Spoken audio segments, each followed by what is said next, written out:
stuck on this earthly pilgrimage, lost a will to live. The kingdom's at hand, place of biz because of mental explosion, brain corrosion, collecting heads and Romans, awaken the lost tribes, that's the chosen. The prophets have arisen to resurrect the chosen, while the universe stands frozen. The prophecies start unfolding, exploding. While the whole world sleeps, the shepherds of lost sheep creep deep to the golden gates. It's Esau the Lord hates, from crime to thievery to even murder and rape. We close the drapes, wash them like grapes, while these fakes that perpetrate. My people, there's no equal in this. We do the ride every 7 and 6. I know it's hard like bricks, but don't trip, we got the kingdom coming. No more slumming and bumming, the Lord's coming. Busting through, reach St. John 4 and 22, and guess who? The Lord's got a score for. Settle the score. All you heathens hit the floor. See these 12 stars, defenders of the law. Tiger Woods enough to par for this. Scandalous, murderous, evangelist who's girded up, ready to die for the words of the script. We too wise to be dumb. The hell with ice, we want the kingdom. Let's get out these sons and tell them where we from. Israel, you heard this, tuck tail, the bell, you rhymed the thrill. You stepped in the zone when we excel. We too wise to be dumb. The hell with ice, we want the kingdom. Let's get out these sons and tell them where we from. Israel, you heard this, tuck tail, the bell, you rhymed the thrill. You stepped in the zone when we excel. It's on, I pop my color like spawn, transform a sandstorm, right? I take storm, reborn like the children of the corn with the going on. Legion is swarm, be warm, sound of alarms, I harm dreams like hideous screams, posted in between ivory beams. Israelite kings, scandalous as particular cancer, bandage and damage and challenges, brandish, hang up the silence and smite them light on like halogens. Oh yeah, drop the ass, spark the block up, super shoulders, dropping bombs, bows and boulders, big shots, blaze, big gloves with big bowlers. I stop blazing, we the stack dollars, got more styles, more grooves than Elijah, got post moves, so smooth, so cool, roll through and roast. You see lyrical vocals, cold crush and flow through. Sandstorm riders inside us, a motherfucking riot, phantom menaces with nail wrinkles of blemishes, and it's the venomous citizens witness the bandages in. Back to Genesis, it's simple and plain. We got you breaking for the bridge like Ichabod Crane. It's on. We too wise to be dumb. The hell with ice, we want the kingdom. Let's get out these sons and tell them where we from. Israel, you heard this, tuck tail, the bell, you rhymed the thrill. You stepped in the zone when we excel.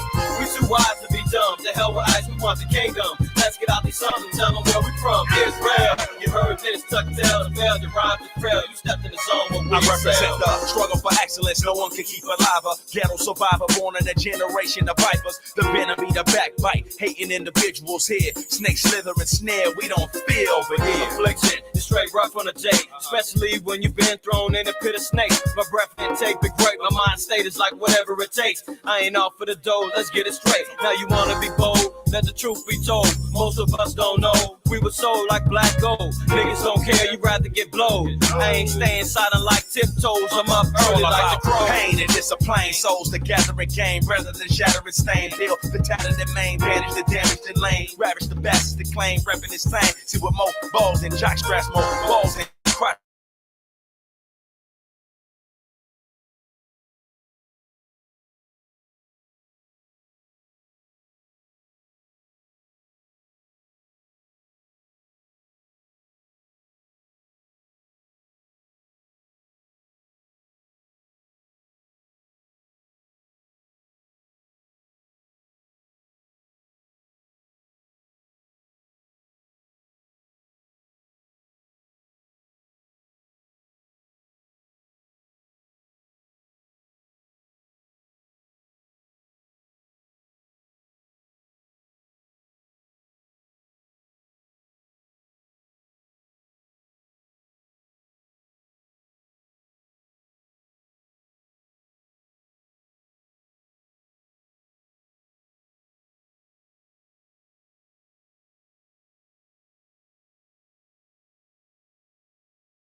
Shabbat shalom, shalom, peace, welcome, good evening, all that good stuff. It's your brother IQAhmath. I acquire first name IQ. It's all the same. You reach another episode of DSTM. Don't shoot the messenger. You can't do that, won't do that, shouldn't do that. right? If you've been around, you've been picking up what I've been putting down. But if you have not, don't get too close because you might get shot. All praise, honor, and glory to the Most High, Yahweh Shai. We back, man. Another episode. All praises. Seems like it's been a minute that I've done a DSTM. It's been a few weeks, really. Been concentrating on our digital IDs, then start dealing in the 10 tribes, and haven't really caught up on the current events with y'all. And I know you guys are always staying focused and diligent on it. So let's break bread and come to some more conclusions and some more understanding on the times that we're living in, because it's serious right now. And I said it before, I say it again, man. Times is of the essence. If we're looking at the time frame of when and how the children of Israel got taken down, why we was, put in a diaspora, the cursings, the whole 970 AD, a lot of that is going on currently right now, man. And unfortunately, if I'm reading and looking at things in the spirit, although we see everything that's happening outside of the world prophetically and so forth and so on, internally within our nation, we got a lot of work to do. A lot of work to do, man. There's a lot of and it's mainly divisive or divisions based upon doctrine. And let me share something with y'all real quick, right? Doctrinal things is dividing up, and I get it. Sometimes you got to tear down. And like I said, unless it's something that I really feel needs to be addressed, it's like we don't have time to be kicking dead horses, and understandings get put out there to set the record straight on many a subject that I agree with. Regards to Cornelius being an Israelite, not a heathen, yes, I agree with that. I'm not with Cornelius was an Edomite. I'm not with and we're not with the Gentiles are going to receive a simultaneous salvation. No. And the rebuttals and the peer reviews and all that, that's been done. Yeah, I'm on in accordance with the brothers that have already spoken. That's why I said beating the dead horse at this point. You don't need to hear from me. My job is to continue on this straight and narrow path that's going to help my people see and understand the times that we're living in, to repent, to learn, and to grasp along the knowledge of salvation. Because let me tell you something, man. You can talk about whether or not the heathen is going to get the kingdom, but are you? Am I? None of us got the golden ticket, man. This ain't Willy Wonka and the Chocolate Factory and all that, man. They ain't no golden tickets that's all just sitting up waiting for us. Is Israel as a nation entitled to salvation? Absolutely. But do we have to do the work to get that salvation? That's what I'm concerned with. I'd like to see my name in that book of life. I'd like to see my name, exalted in the heavenly kingdom of the Father, and our people. So, let's stay on point, man. That's my lot, and that's what it is for me. But nonetheless, just in case anybody, and some of y'all probably not even tripping, but just to go on the record, because somebody say, man, MOTC, IQ, they ain't never said nothing about that. Maybe they agree. No, we don't agree with the doctrines that's been put out there, right? But let's get to a scripture, man. Ephesians 4, and I'm gonna start at 1, and we're gonna skip around a little bit for time's sake, right? Ephesians 4:1. I therefore, the prisoner of the Lord, beseech you that ye walk worthy of the vocation wherewith ye are called. Listen, that's one thing. The Lord said that we have to walk worthy of the vocation, meaning the job that we've been called to do. We have to constantly prove ourselves that we're worthy of being in the positions of the knowledge of who we are. 8.5 billion people in the world, man. The Lord said, little o you, little o me. I'm going to give you the keys to understand creation, who you are, who the nations are, how I judge. I'm going to give you moral, civil, dietary, ceremonial, and sacrificial laws that's going to set you apart and above all the rest of the nations.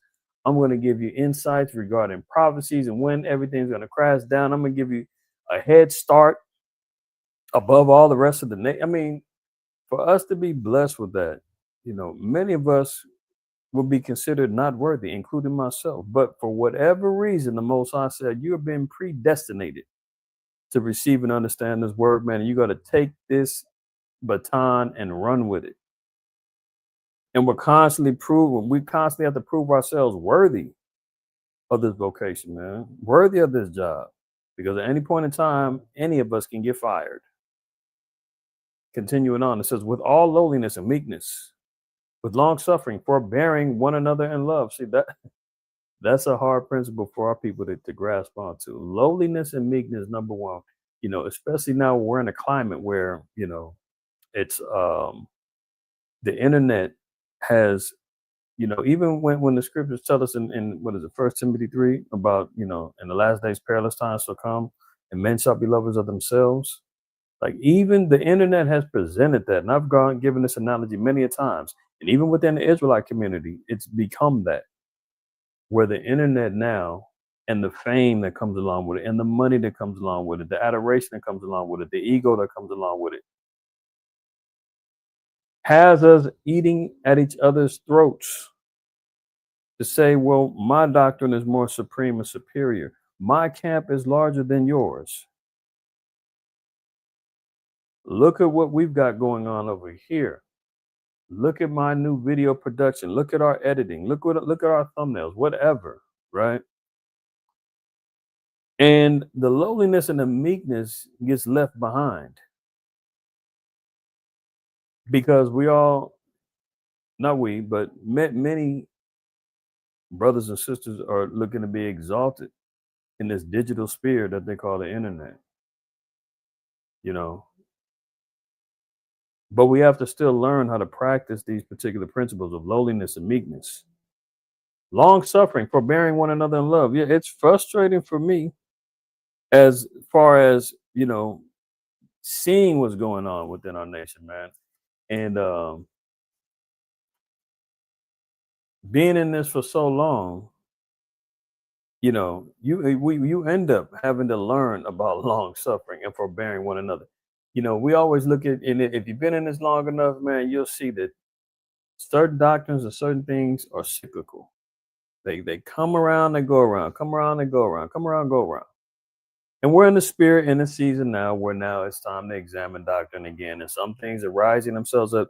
One year it could be the calendar, next year it could be different aspects of the law. Another time it could, now it's about the Gentiles. Now it's about who's who in the scriptures. Now it's about the tribe chart, you know, or in the Christian circles. Oh, it's the Trinity. Oh, we want to deal with the curse. The Deuteronomy 28 already happened. The Immaculate Conception. Things constantly circulate.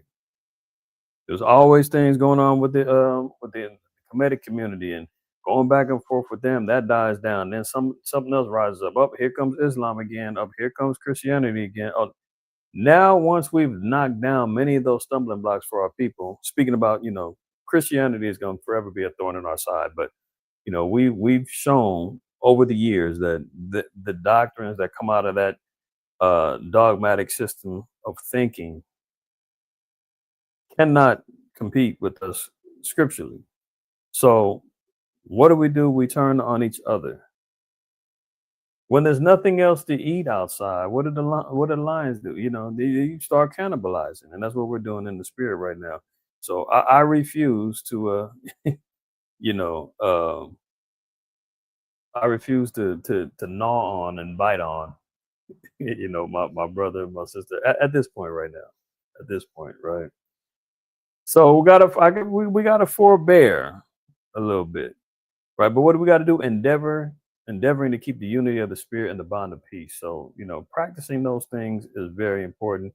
Endeavoring is going to be a job. It's going to be an effort that has to be taking place to keep the unity of the spirit and the bond of peace. You know, many, you know, certain brothers in camp, they don't want to hear all that. Oh man, open rebuke is better than secret love. Oh, you know, debate thy cause. But the scriptures even tell us in Philippians that there's some that teach Christ out of strife and debate. That's their lot. That's what they like to do. That's how they figure they're going to gain the sheep.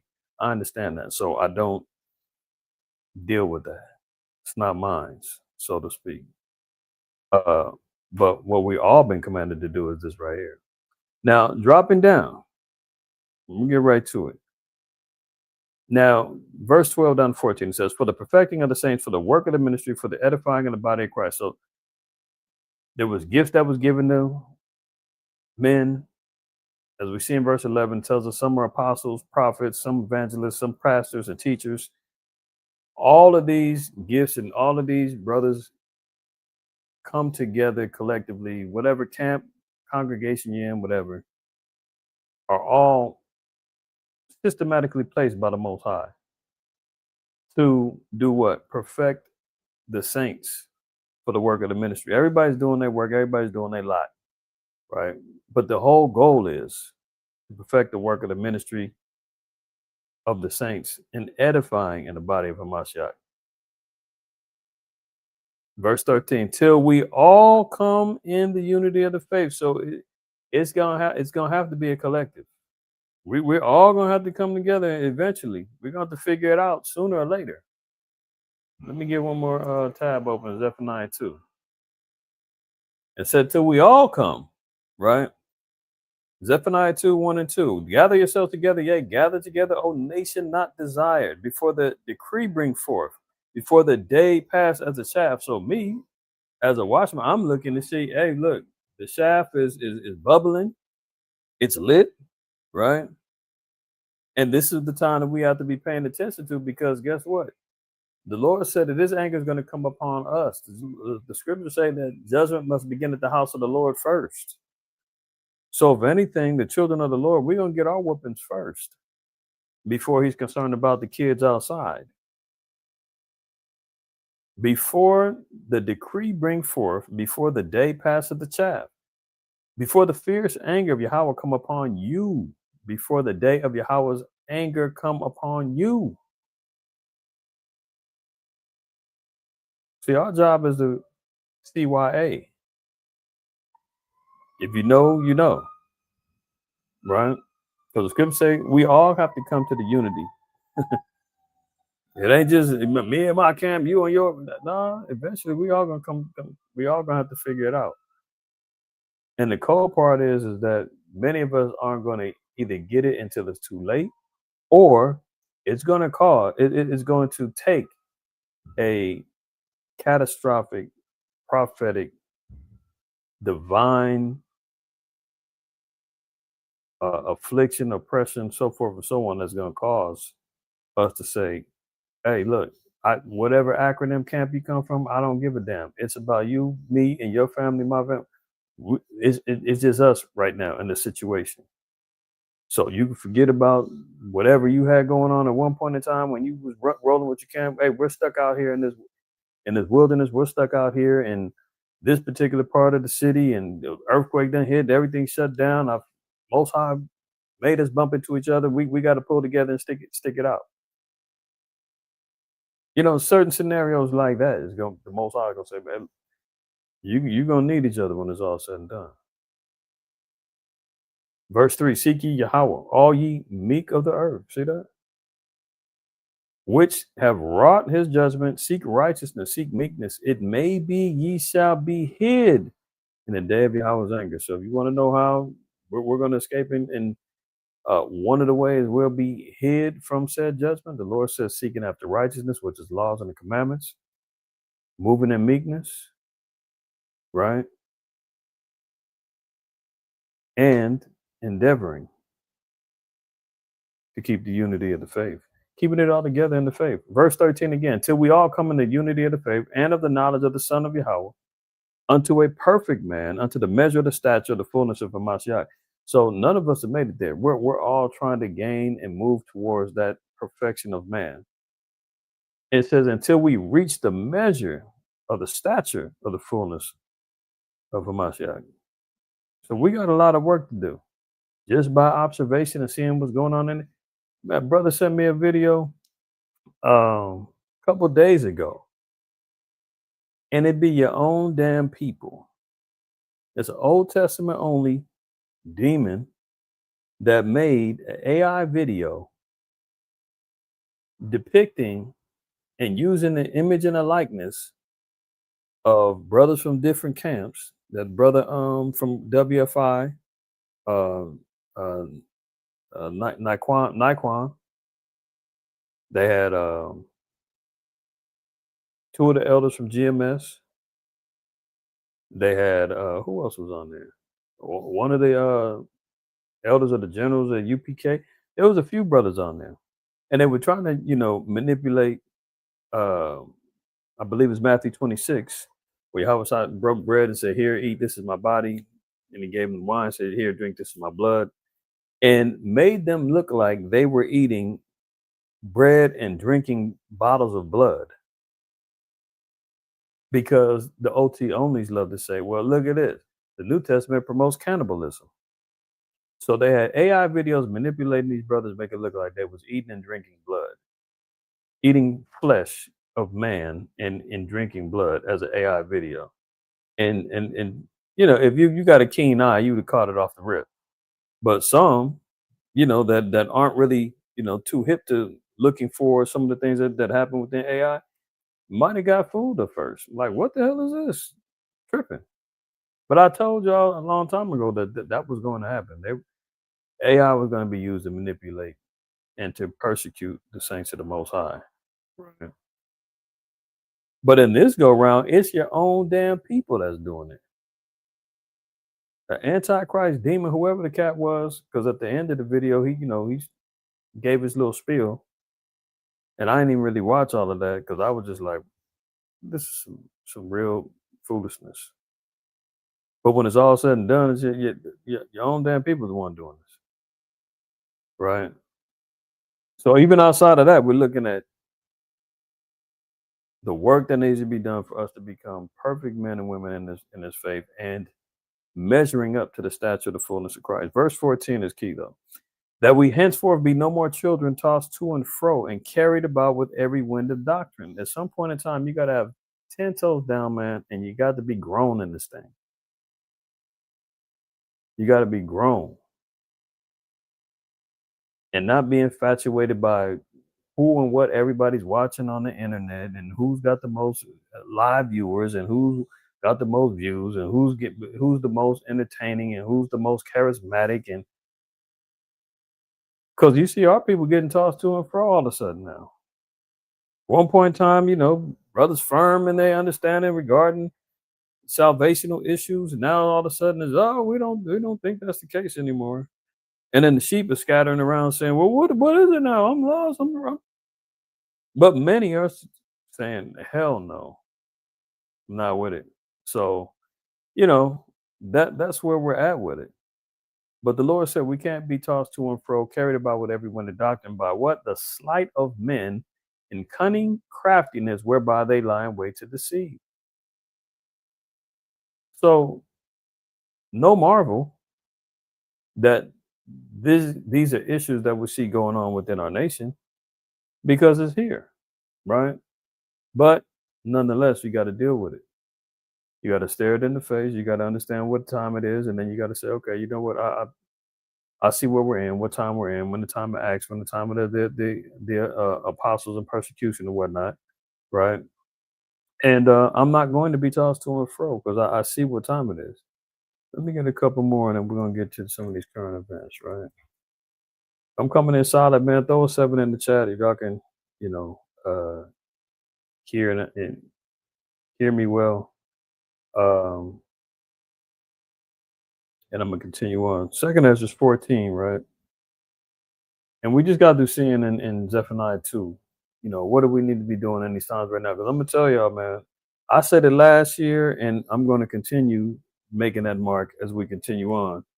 That last year I said 2025 is gonna be a challenging year, a different type of year, and it was, and it has been, and it's gone by like that. 2026 is gonna be even more turn. I'm gonna just give y'all the heads up now. Many of y'all know it, many of y'all feel it in the spirit. But 2026 is gonna be next level, right? As we continue ascending,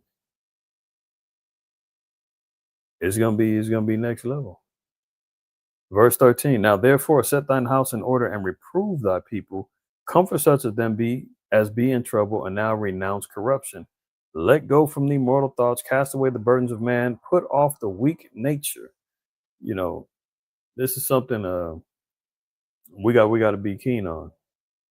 Now the scripture tells us that, number one, set your house in order. You don't have a household, as you a single man, single woman, your house is your spirit. Get it in order, right? Make sure you're in alignment, man. 2 Corinthians 13:5 tells us you got to always examine yourself. You know, it's constant checks and balances. We may go a long time and not really check ourselves and just going about our daily time, but do we stop and pause and say, damn,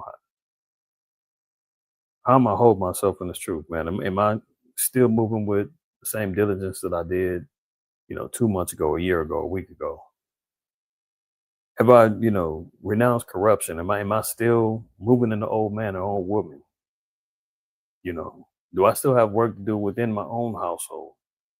Getting things in order, keeping me and minds prepared. How much more work do we do? It's constant work. And I'm speaking to y'all just as much as I'm speaking to myself. What else has to happen? Correction of our people. Once you get, we got to move, putting our houses in order and go out and correct our people. Then you also have to have compassion. You also have to have meekness, humility. You also have to have a charitable spirit when it says comfort such as them that be in trouble, and renounce corruption. So we have to take a stand against evil and corruption.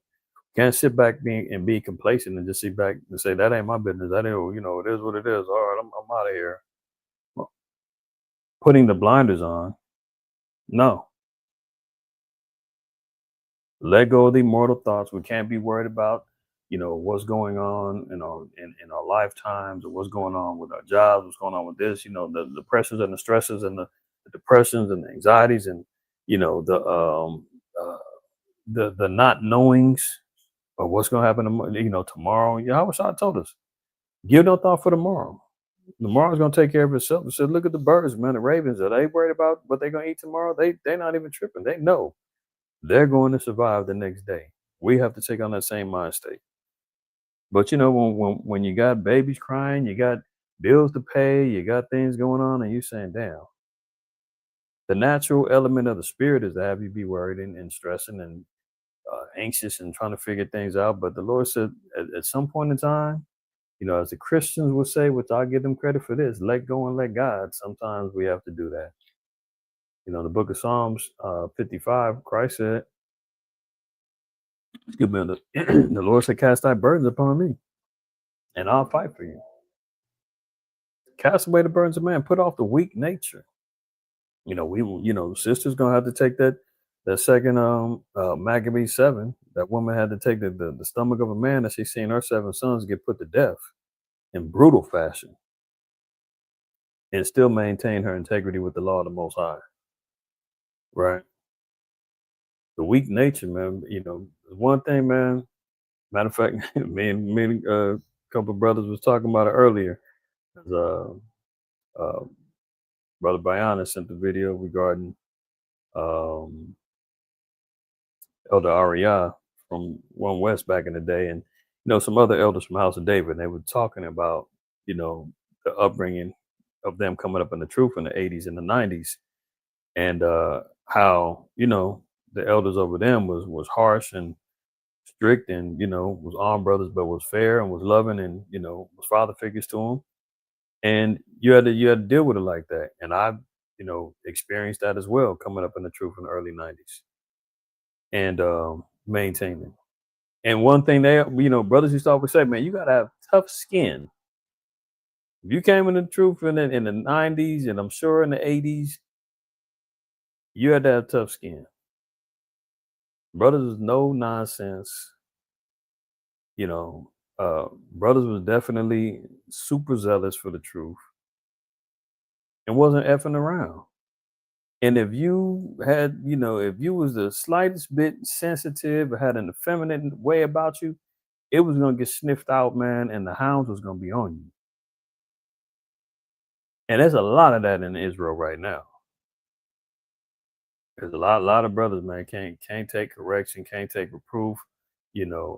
can't take direction, don't want order, don't want structure over them, don't, you know, and that a lot of that is weak nature, man, because if we look at the construction of the children of Israel coming out that wilderness, man, we had to be assembled in armies. It said when uh, Abraham left out of Ur of Chaldees, it said he left with his army.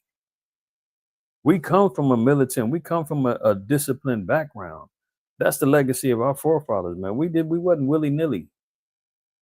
And everybody just doing whatever, when we did get to that point in the book of Judges, when it said everybody did what was right in their own eyes, all hell broke loose and our nation was in shambles. Then we had to have kings put over us to instill some order back into the dang nation. So the Lord said, we got to put off the weak nature and set aside the thoughts that are most heavy unto thee, and cast thee and haste thee to flee from these times, right? And that's where we're at now, hasting to flee from these times, right? So the Lord said, you got to set your house in order, get everything situated, man, so that we can be prepared in that day. Sirach 38:10. Leave off from sin and order thine hands aright. So we got to make sure that we're doing things orderly, doing things righteously, doing things through the Spirit of the Most High in Christ, right? Cleanse thy heart from all wickedness. So we constantly got to be working on spiritually cleansing ourselves, man. And it's a daily thing. Staying fervent in your prayer, constantly sharpening yourselves in the laws and the commandments. You see what's going on around you. Time is of the essence. I'm not saying, it's knocking at the door next year, Yahweh is coming back. I don't know. But what we do is we measure the time diligently within itself, and we kind of get a grasp and understand, like, okay, we see where we're at and move accordingly. But the number one thing is we got to leave off from sin. If you leave it to the churches, they're saying there is no sin. They'll say there's sin, but you can't have sin without the law. And they love to say that the laws are done away with. We know 1 John 3:4 says that sin is a transgression of the law. So we can't be, hypocritical or contradictory in that. But they won't give you this particular instruction to tell you leave up from sin and set your hands aright. They'll tell you let go and let God, believe and plead the blood of Jesus, get dunked in some water, live life as a Gentile, and you'll be straight. This is all bad advice and wisdom that our people being given. That's why we're in the place that we're in right now. Psalms 140. Let's just read the first 5 verses. Deliver me, O Yahweh, from the evil man. Preserve me from the violent man. This is a prayer that we need to have locked in, because Agent Orange are sitting in that White House, man, that just got through firing the cat building the ballroom on the west wing of the White House. Just fired him because the dude told him, he said, look, man, this is you're doing too much. This is too big. Fired him for saying that, right? You see what he's doing, declaring war on the blacks and browns. Not only are we talking about immigration, you see what the war he's been threatening to declare on Nigeria, Colombia, Venezuela, Mexico. The list goes on and on. As he's desirous of a Nobel Peace Prize, he's starting nothing but wars, and he's talking about peace. Building a surveillance state, a digital ID. He's spending $500 billion on AI technology. One thing that and I didn't put it in here, but that he's lying, running around. We talked about it a few weeks ago when he's talking about he's going to give everybody a minimum of $2,000 dividend refund based upon these tariffs. First of all, again, he hasn't even collected enough money to even pay that out. Now he's talking about, we might give you're going to get big fat income tax checks according to the what do you say? Basically, according to their projections, there's going to be big income tax checks coming next year because they're collecting trillions of dollars from the tariffs, which is a lie. He's collected like 300 billion. But this is the games that they play just to kind of string you along, carrot on the string, right? To have everybody kind of believe, oh, see, he's changing the economy. Things are coming around. Look, no. At least in that video, I believe Naquab sent, at least Fox News was being honest and was like, yeah, that's not going on. That's not happening. But hey, we got to give them an effort for trying to instill incentives for our people to work and file their taxes and all that. Now they even said in that report, I ain't got it on here, but you can look it up for yourself. They said that half of the people, half of the country doesn't file for income taxes for whatever reason, right? Now, in order for you to get in order to get this refund, you have to file taxes. So what does that mean? They have to figure out a way on how they can collect the data and information of the people who have yet to submit their information to the government. And if you remember last week or 2 weeks ago, when I showed an article about the digital ID, and they said the Palantir was working with the IRS and their database to collect data. So what does that mean? The IRS is going to be used as a watchdog to collect information. So now if you're saying we got to figure out a method in order to get people to submit all the information, people that haven't been filing their taxes, they're going to want that extra money. So guess what? We'll get the information that way. IRS gets it. They funnel it to Palantir. Now the grid is complete. We got everybody. See how that works? And all it takes is a little bit of money. See, that's why the Lord said, surely oppression maketh the wise man mad, and a gift destroyeth the heart in Ecclesiastes 7:7. Now, continuing on, it says, preserve me from the violent man, which imagine mischiefs in their heart. He's constantly thinking of mischief and folly and foolishness and lies and deceptions and sitting back, exalting himself as the next thing, best thing since sliced bread. Which imagine mischiefs in their heart continually are they gathered together for war. Right. So even when you're looking at Putin and the Ukraine war, and they talk about, oh yeah, the peace deal was on the table. America and Ukraine have come to an agreement. We're just waiting on Russia to sign off on it. That ain't happening. Why? Because he's continually gathered for war. That's a so-called white man. Whether it's Putin, whether it's Trump, whether it's Netanyahu, not a Jew, whether it's Emmanuel Macron, you name it. The names change, but the faces remain the same. That red face always going to remain the same.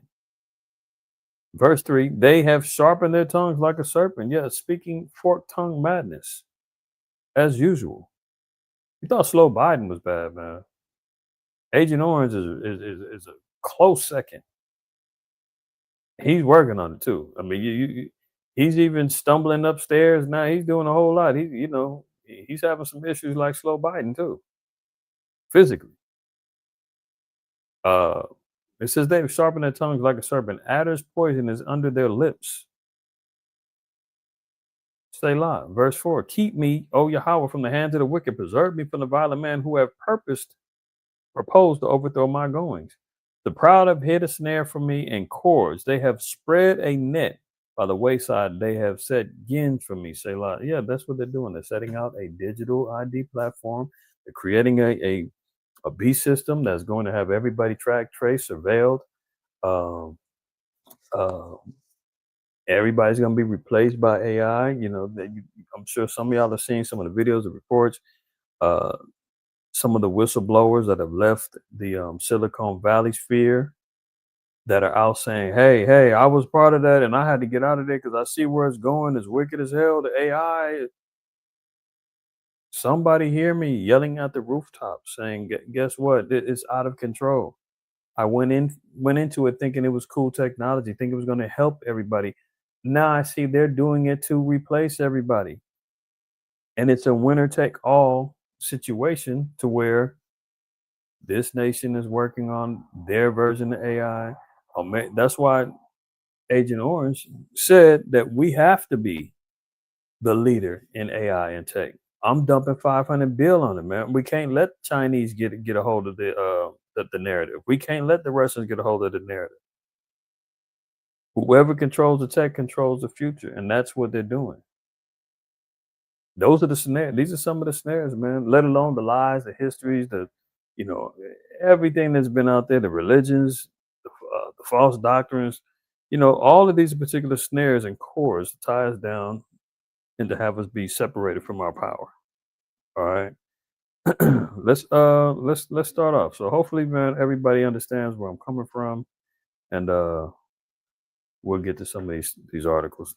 Now, it's been a couple weeks since this was on deck, but again, we haven't convened and we ain't broke bread in a couple weeks. So, here it is. US and Ukraine finalizing the peace deal, but Russia is likely to reject the changes. Yeah, absolutely. Russia is unlikely to accept changes in the new peace plan to end the war that the US and Ukraine are negotiating over.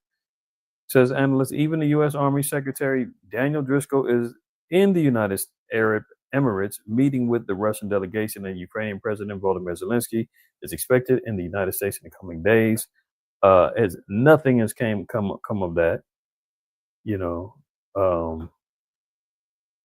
Agent Orange was looking for a pat on the back, saying, "See, you thought I couldn't do it. I got Ukraine to, the bow down and believe." And no. Must we go here again? Hold on.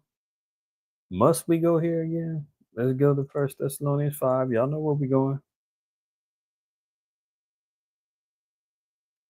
1 Thessalonians 5, where we run down to 3. But of the times and the seasons, brethren, ye have no need that I write unto you. See, Paul was saying, look, you know what time it is. You know the time and the season, brother. I ain't got to tell you. And I appreciate and love all y'all that constantly come in and support to get information and get knowledge. And a lot of y'all are on the same accord. I ain't got to tell you, but you still tune in to say, I like the way he says it. I like the way he breaks it down. I like this stuff that he brings out. Some stuff you may not ever seen or even knew what was going on. Some stuff y'all are already on. Y'all telling me. That's how we work. Iron sharpening iron, right? But even Paul, man, I ain't got to tell you. You know what time it is. For yourselves know perfectly that the day of the Lord so cometh as a thief in the night. For when they shall say peace and safety, then sudden destruction cometh upon them, as travail upon a woman with child, and they shall not escape. There is no escaping, man. Peace, safety, all that is out the door. This is not the season. Ecclesiastes 3 tells us that there's a time for war and there's a time for peace. We're beyond peace right now. It's a time for war. All the nations are declaring it. They just had I think it was a French general or something, said that they were ready he was ready to get it cracking with Russia, with NATO. But he's low level and doesn't have the authority to make that call. And many are questioning, why did he even pop out and even say that? Provoking Russia. But guess what? We're going to see how Putin responded to that. So right here, you see the Kremlin says it's premature to say peace deal with Ukraine is close. They were running with this like wildfire when they were saying, oh, peace deal might be on the table. Peace deal's here. Trump did it. No, he didn't. They didn't even consider. Russia was sitting back saying, no. And much of the deal was in favor of Russia. They were going to give them extra territories. I covered it a few weeks back. They were going to limit Ukraine's army to like 600,000, ban them from ever applying for NATO membership. They had to surrender territories to Russia. It was a favorable deal for Russia, and Russia still said no. So that is to let you know that the spirit of war, the Most High, is stirred up within Putin, and is like, no, it's not going down. That's at Ezekiel 38. He's being pulled in and hooks in his jaw. He's nothing he can do about it. And there ain't a deal on the table that's gonna make him say yes because the Most High is telling him say no. Here he goes. Let him say it. Putin says Russia is ready for war if Europe wants it. I told y'all a few weeks ago that NATO does not want a peace deal. Europe is working hard on thwarting the the efforts of America to try to stop this war. See, Trump is trying to get he got his hands full with the economy. He's got his hands full with China, Taiwan, with AI, with tech. He's got his hands full with the Russia-Ukraine situation, with Netanyahu and the conflict in the Middle East with Palestine. He got his hands full, and he's like, "Look, man, I want that Nobel Peace Prize. I just want to limit my problems." And NATO was like, "The hell with what you're talking about. We want war with Russia. We need to get them off the table." So they don't want and never wanted a peace deal. So there's been word that, they even had some efforts of sabotaging any peace deal. Now watch what Putin says about what came out. I had a crazy idea. We were surprised that no one had done it before. Success doesn't follow a formula. Come on. Мы не собираемся воевать с Европой, я уже об этом 100 раз сказал. Но если Европа вдруг захочет... Now he said, we're not planning to fight with Europe. I've said it 100 times. But what? They keep poking, they keep prodding, they keep provoking. Let me back this up. I'm going to just let it play. It's only 53 seconds. I ain't going to stop it. Европа, я уже об этом 100 раз сказал. Но если Европа вдруг захочет с нами воевать и начнет, мы готовы прямо сейчас. То есть здесь не может быть никаких сомнений. Только вопрос в чем? Если Европа вдруг начнет с нами войну, мне кажется, что очень быстро. Это же не Украина. С Украиной мы там действуем хирургическим способом, аккуратненько, так? Чтобы, понятно, да? Это не война в прямом, современном смысле этого слова. Если Европа вдруг захочет начать с нами войну и начнет ее, то очень может быстро произойти ситуация, при которой нам не с кем будет договариваться. That's cold. Now, did you hear that? Now, here's another. I didn't even see this one, and I can't play that one. But it says NATO considering, quote, preemptive action against Russia and hybrid warfare.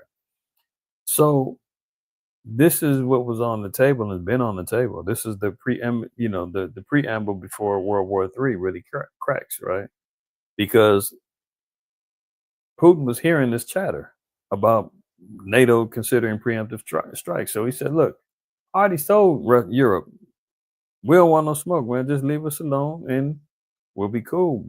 But if you want to get it on and cracking, we can get it on cracking right now. And he said, and it won't be like Ukraine. He said, Ukraine, it's not really a war. We're just surgically, cutting them up. But with Europe, I'm ready to let everything fly. He said, there won't be anyone left to negotiate if I got to go to war with Russia. He said, it's not going to be tactical, not going to be surgical. What's he implying? Oh, the Satan II bombs and the rest of the ICBMs and you name it, right?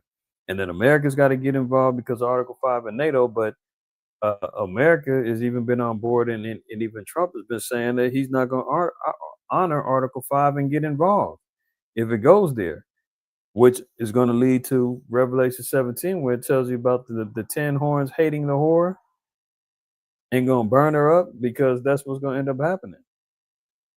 NATO, the European Union, the rest of it, there's going to be conflict between them and America, and they're going to turn on America, which is already on the table. So Putin says, hey, look, you want to get it on, man, let's get it cracking right now.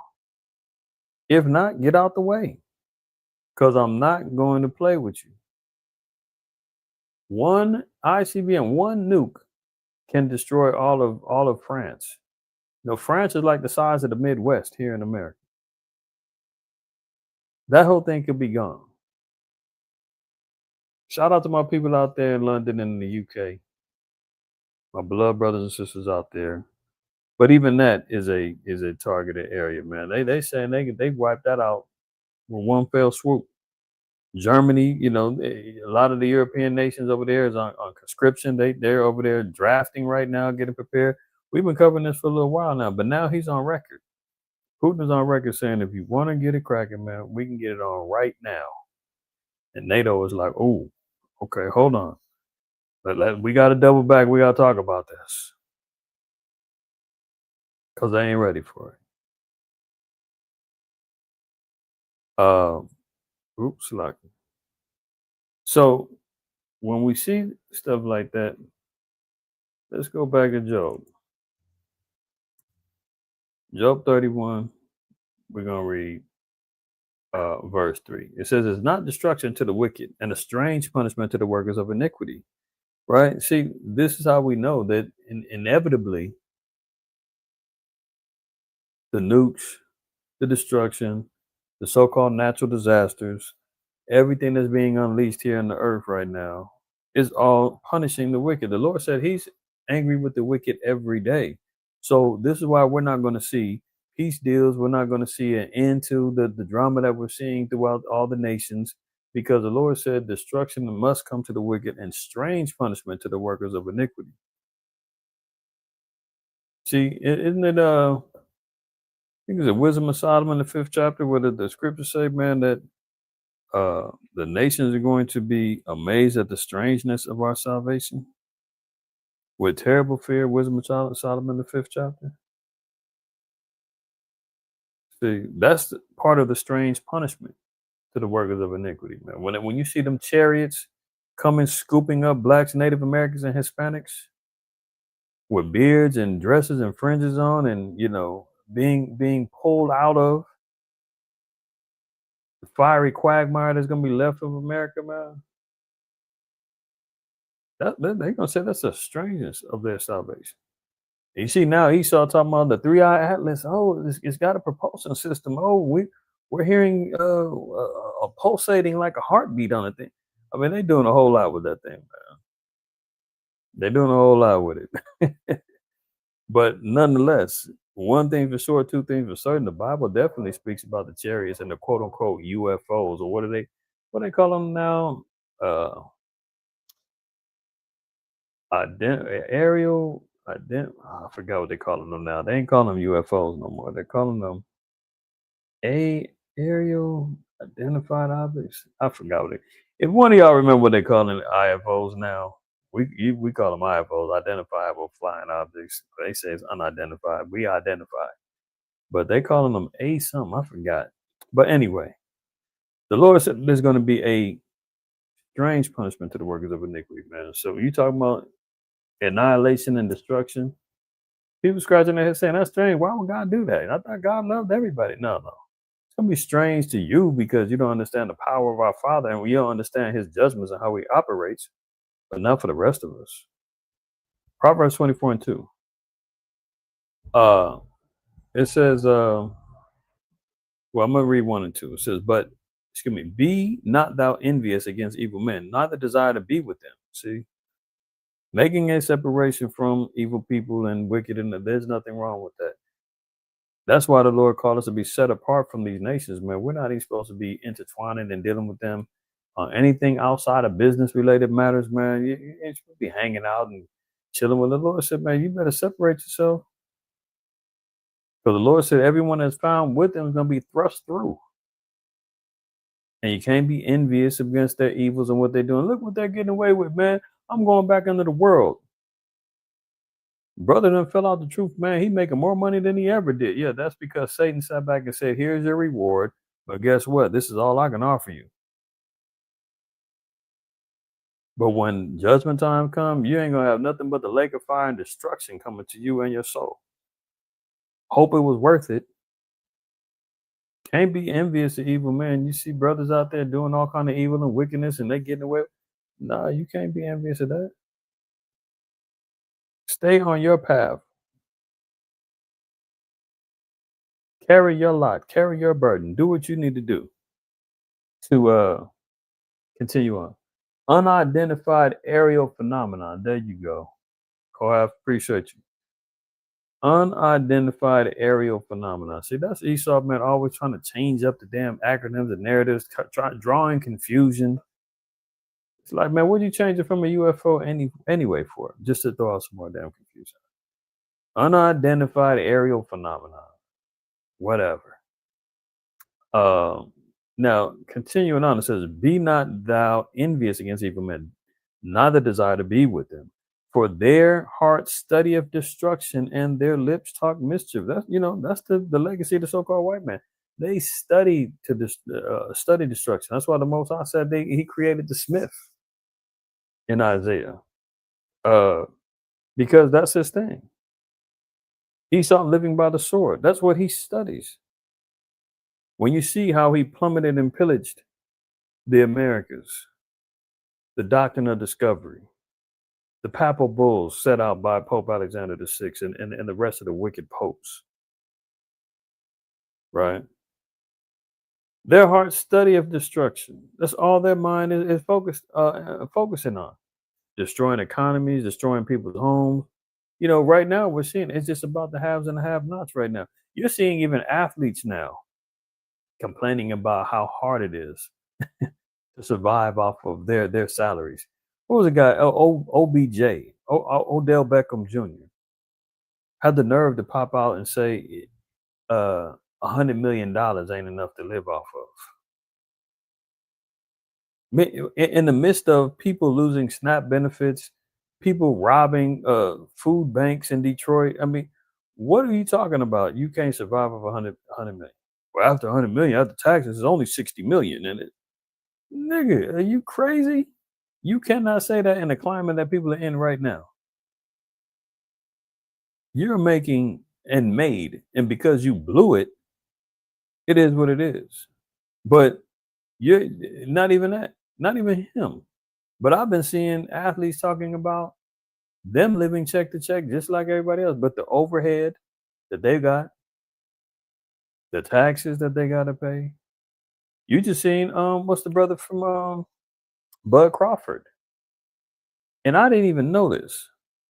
Bud Crawford, a boxer, just beat Canelo. The champion has to pay the sanctioning fees for those belts that they receive. So you got the WBO, WBO, WBA, and Ashar, help me out. You know all of the boxing title rankings. WBO, WBA, and there's one more. But you got to pay for those belts. And 2 out of the 3, he paid the fees. The WBO, I believe, is the ones that said, no, we want more money. And he said, man, I'm not paying no more money. Everybody, WBC and IBF. There you go. WBC, IBF. He said, I'm not paying. The other 2 took the money. We already settled up. Why are you trying to ask for more money than them? So they said, well, if you ain't going to pay, then give up them belts. And he had to surrender the belts. That's how you know it's a straight up scam and a gladiator sport, man, where there is no honor amongst thieves. You have brothers going in there, getting their heads bashed in, suffering CTE and everything else, and you got to pay for your victory. That's a complete scam, man. Wicked as hell. But nonetheless, that's what he ended up having to do. You see a lot of these athletes out here, man, complaining about, 300,000, man.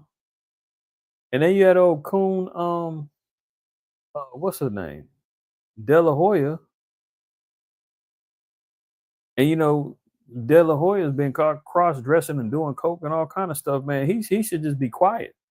He jumped out and told Bud, man, you made $10 million. You need to go ahead and honor the sport. Man, go sit down and shut up and get your life together. Because Lord knows De La Hoya had problems. He got busted on camera and the whole 9 in complete folly.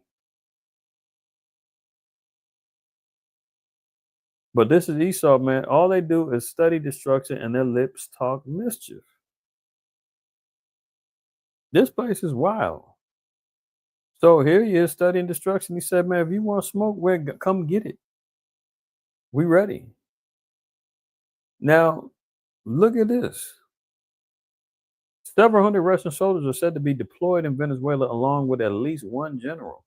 So when we're talking about the imminent invasion of Venezuela, Trump's been down there, carousing around the island,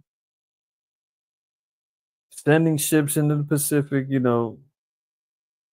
waiting for a false flag to happen so they can go blow up some more boats. They were just going through a whole little tribunal with the Pete Hegseth and the general that sent out the word or the destruction the orders for the bombings. And the reports are coming out, man, that one of the boats that they blew up didn't kill everybody, and there were men that was hanging on to the remains of the boat, and they went back for a second bombing, man, to make sure they wiped them out.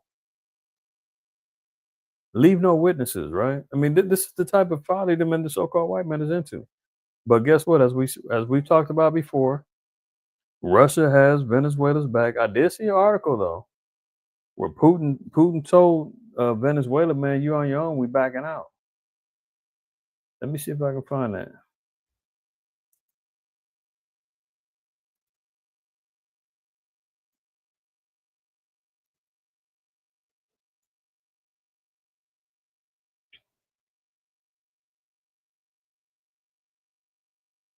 Well, maybe not. I seen one. Where else is it up? Maybe they pulled it. Maybe they pulled it. But I seen the headline, but I didn't read the article. Look, Putin and Maduro's perfect harmony. Trump says Putin's trying to help Venezuela. Putin ready to respond to Venezuela's call for help. Look at this.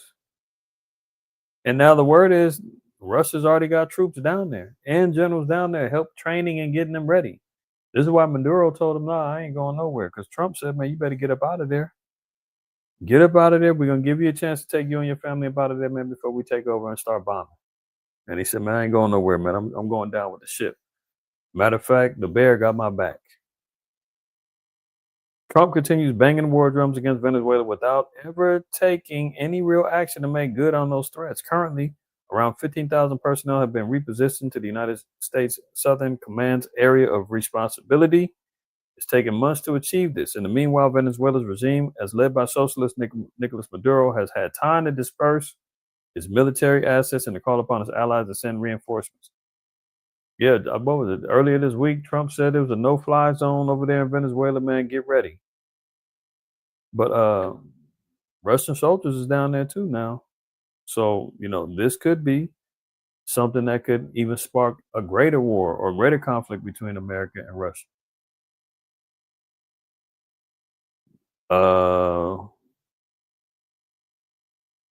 Let me see. Hold on.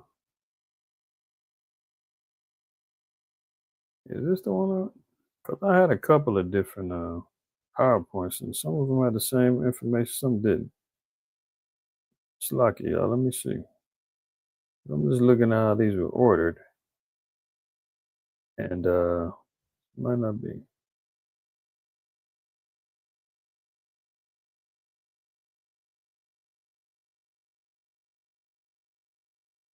Yep, it's lucky. That's okay. This will work fine. We're gonna go with this one. We're gonna go with this one.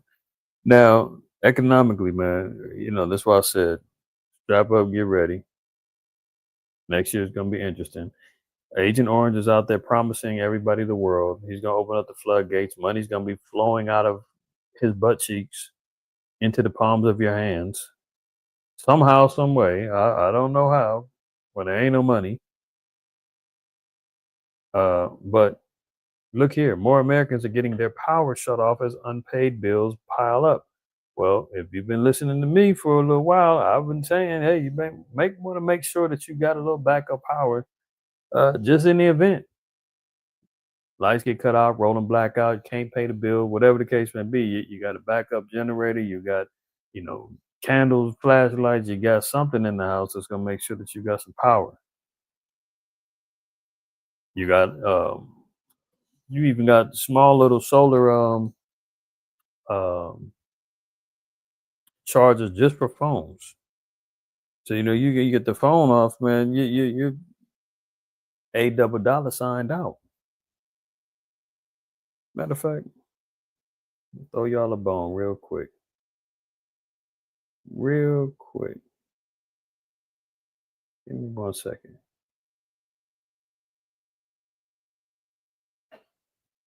Give me 1 second. I'm gonna show y'all something real quick. Why not? Why not? Give me 1 second.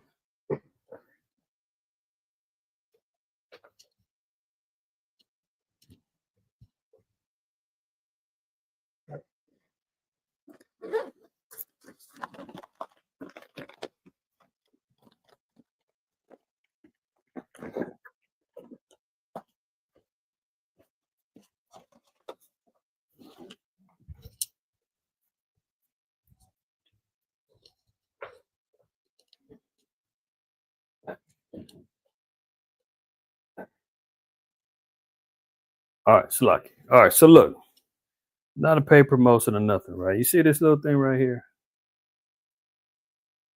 It's got a compass on the back, help you with your direction. Want to send up your prayers, you want to find where the east is. Having a little compass is going to help you as well, right? This is a solar-based USB charger. See the ports there? You can insert your USB plugs there. Even if you have those type, I think it's A ports or whatever, you can, this is where you plug it in, you charge it, put the plug in, plug it into USB, into a power source, into a power cord, and charge it. You can charge it electrically, or you can use the solar panel to charge it up.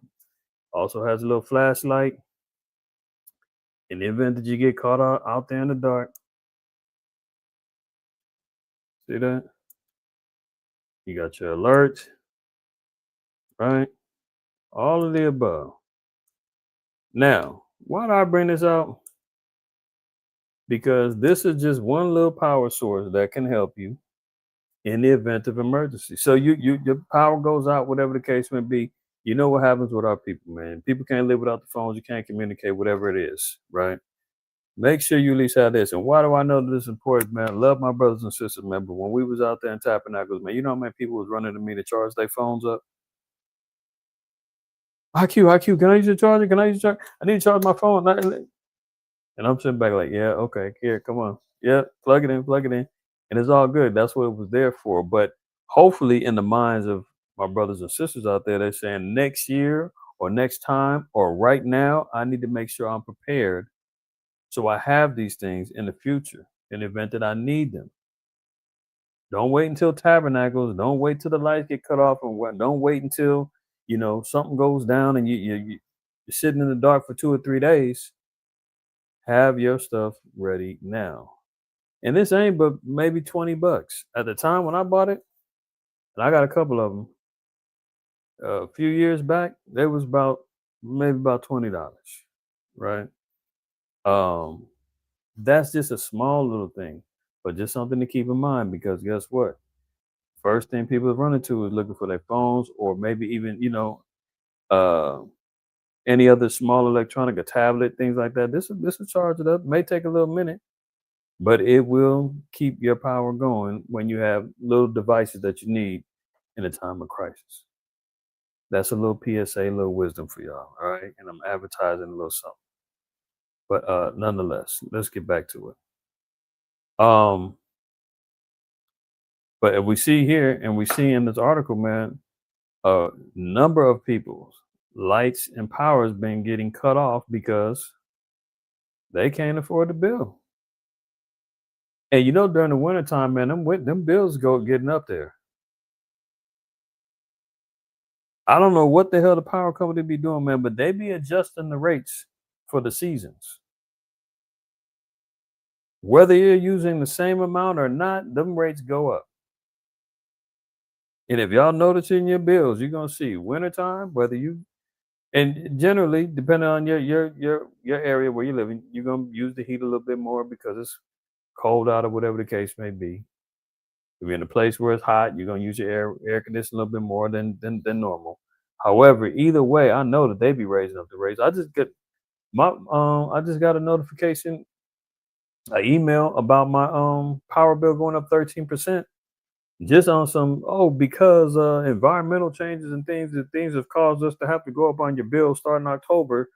If you got any questions, read the fine print. And you want me to read 20 pages of small ass fine print telling me that There's nothing I can do about it anyway. It's wicked out here, man. But look, more Americans are getting their power shut off as unpaid bills pile up. This is nationwide. Soaring electricity prices are triggering a wave of power shutoffs nationwide, leaving more Americans in the dark as unpaid bills pile up. Although there is no national count of electricity shutoffs, data from select utilities in 11 states show that disconnections have risen in at least 8 of them since last year. Times is getting tough, and next year is going to be even worse, y'all. Look at this. Inside Atlanta's first government-funded supermarket. Oh, that's right. Government-funded supermarket. Guess who's coming to dinner? Guess who's trying to take over and corner the market? You know, and you're seeing, what's the guy's name? Mamdani over there in New York, a self-proclaimed socialist, is saying that's the new wave, man. The young crowd is with it. They saying we want a socialist government. What is a socialist government? Maybe some of y'all don't understand. If you're looking for looking for a blueprint, go look and see what's up with Venezuela and their economy. Let's see what socialism and how does it operate. Let's just look at the first thing. Any various theories or systems of social organization in which the means of producing and distributing goods is owned collectively by a centralized government that often plans and controls the economy. Did you hear that? The government owns and distributes all the goods. Now, does that mean, oh, you're going to get free healthcare? You're going to get free, or discounted benefits and things of that nature, education, all that. Yeah, all that comes along with it. But guess what? When the money runs dry and you can't keep paying for everything, that's when you got to keep pumping out more money. You got to keep printing up money. And the more money you print, the more inflationary the dollar gets and the less value that it has. I seen an article earlier today that said $100,000 right now is equivalent to $40,000 in like 1990. So, I mean, basically what they're saying is $100,000 ain't nothing no more. And I shared an article with that too, man. People making 6 figures are living check to check, struggling right now. So, short and sweet, man. Socialism is when the government pretty much runs and takes over everything, pays for, they own everything. See, look at this. It's just in what's the name? Let's look at Britannica instead of Wikipedia. Socialism, social economic doctrine that calls for public rather than private ownership or control of property and natural resources. So nothing is private. There is no capitalism. There is no, this is my business. No, it's owned by the government. You just operate the business. Private property out the door. That goes into Agenda 2030. You won't own anything. But technically, it's already like that now because don't nobody own their homes. You're still paying land taxes on the land. You don't pay them taxes, man. They come to seize that anyway. You got 30-year mortgages, man. People that never make it because they go back, refinance, and they add it on, doubling back on the bill. You're stuck in the loop forever. Trump's talking about 50-year mortgages. I mean, let's keep it real. According to the socialist view, individuals do not live or work in isolation, but live in cooperation with one another. Yeah, you work for the collective. There's no private ownership. There's nothing that you can say is yours anymore. You work for the collective. A hive mind, ant colony. Furthermore, everything that people produce is in some sense a social product, and everyone who contributes to the production of a good is entitled to share in it. Sounds good, right? We all working collectively for everybody to be able to share. In theory, right? Society as a whole, therefore, should own or at least control property for the benefit of all its members, but that ain't how it works.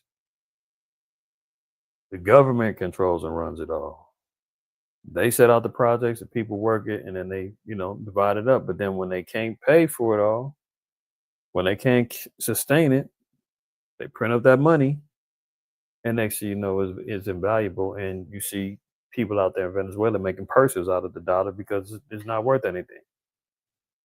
Me and Alada seen an article maybe must have been 5-6 years ago where they were paying with flakes of gold for haircuts and stuff, showing the value of the precious metals over the dollar that they were using down there in Venezuela now. And you can see that now. The precious metals, man, is out there booming.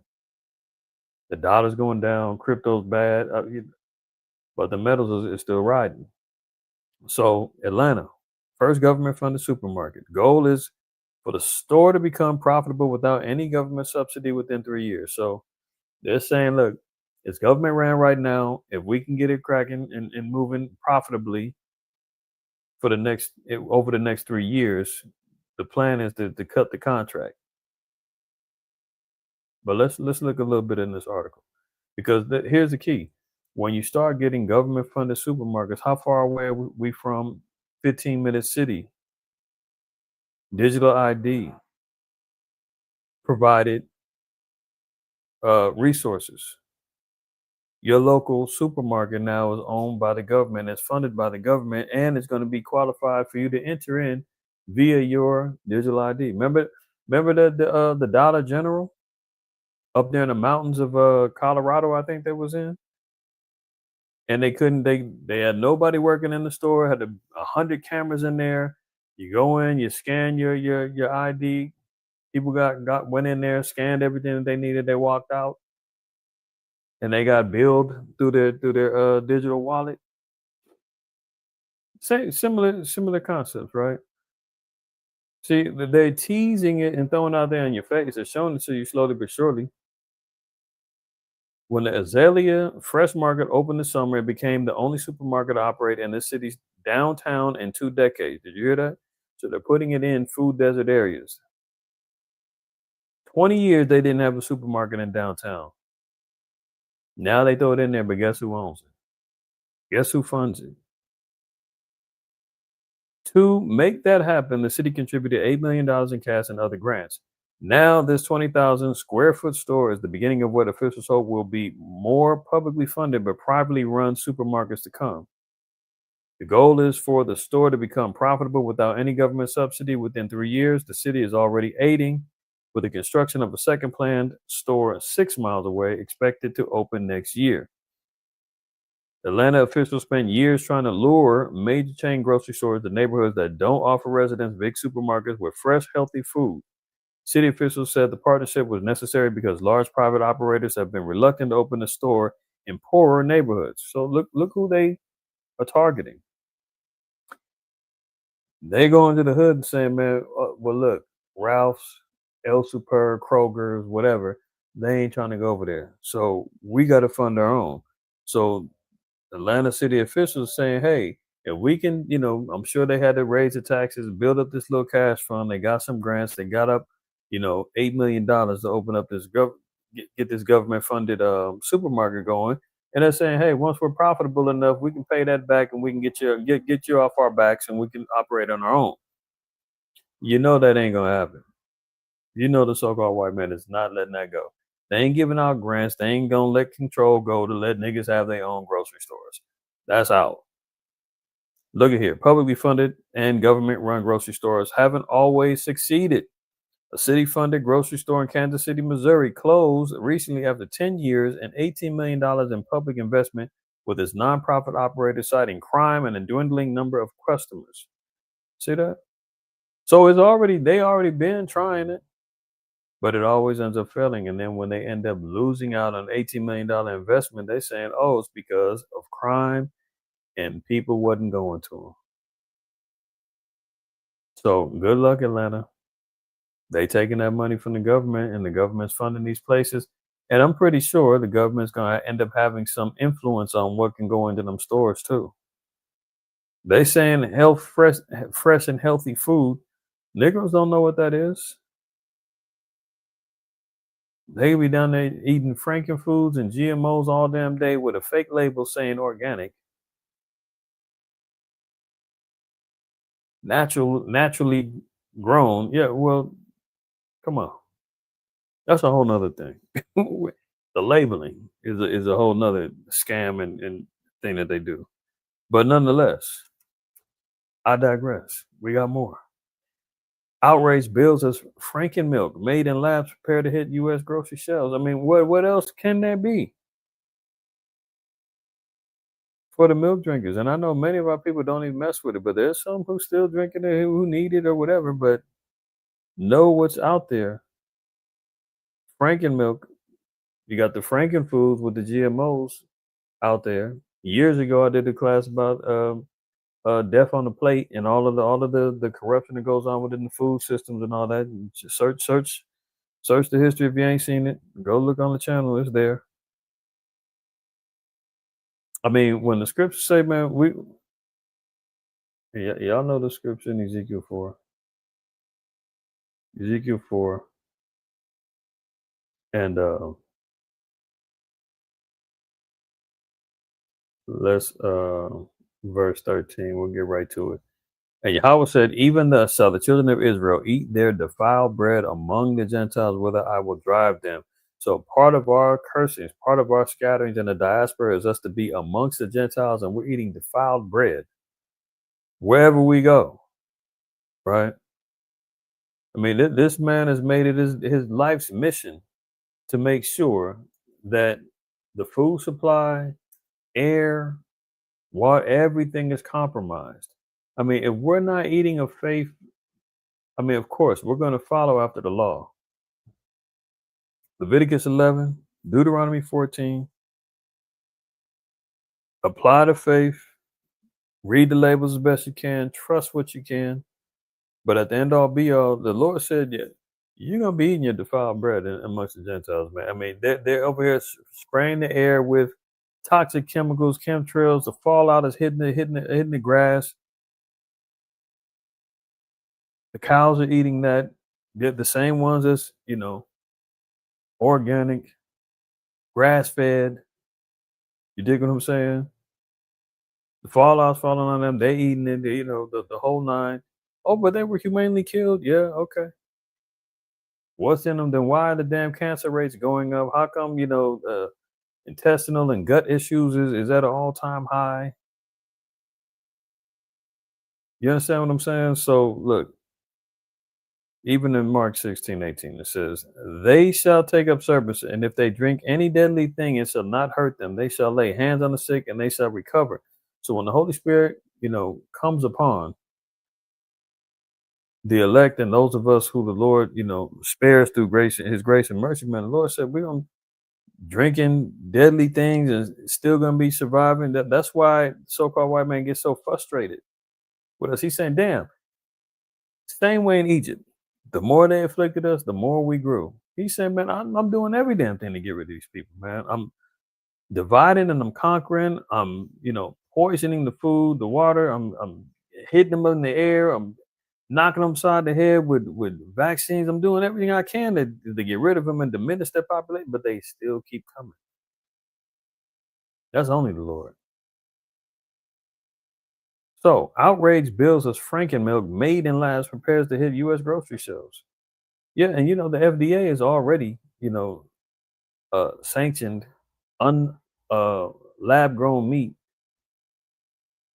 doesn't have to be labeled in the stores now, man. I mean, when the scriptures say, man, the just shall live by faith, I mean that's a fact.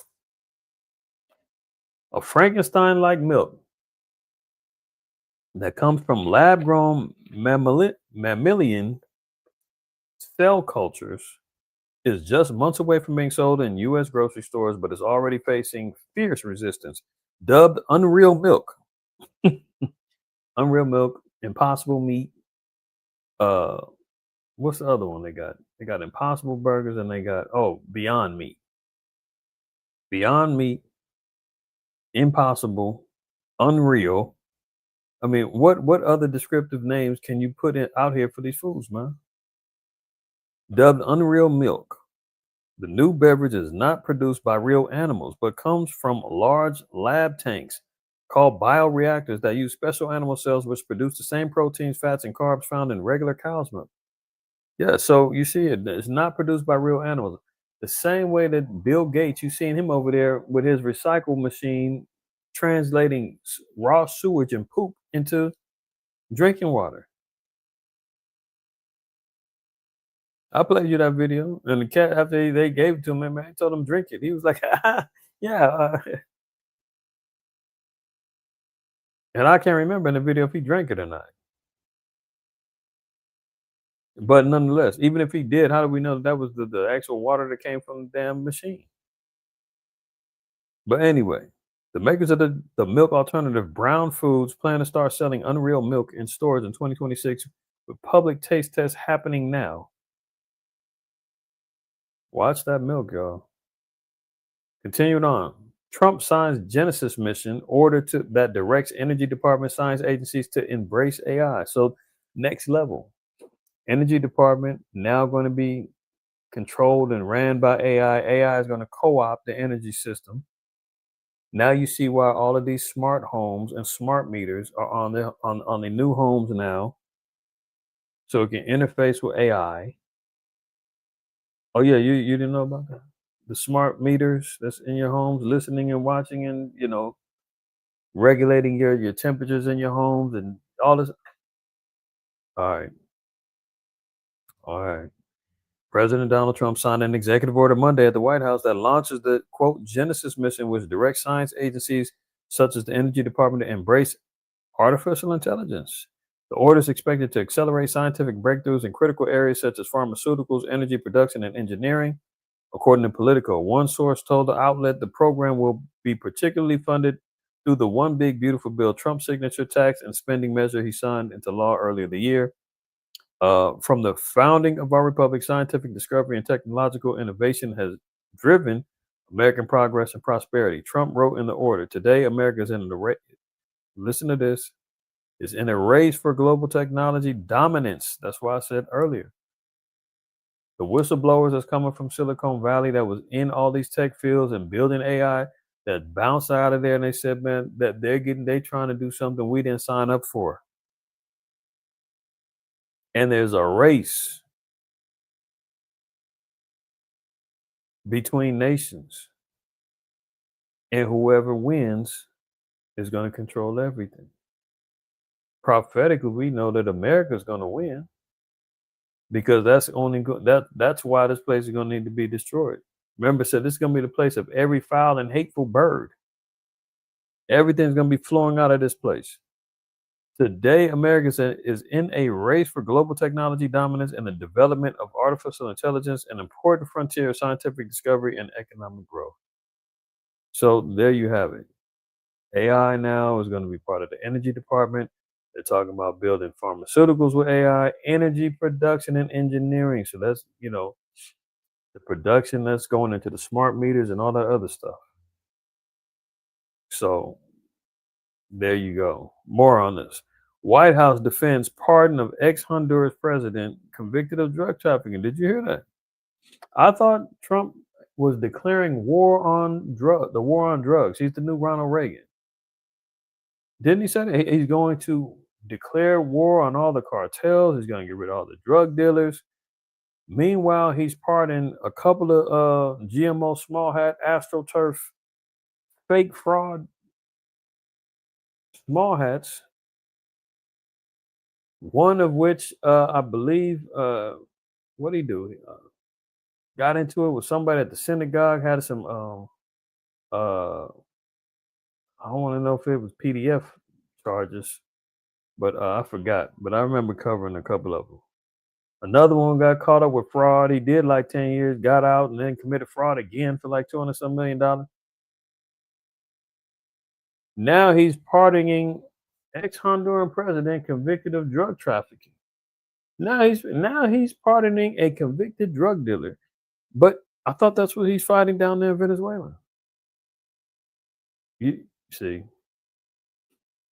this is his tongue always devising mischief. This is him always plotting and planning to expand his evil.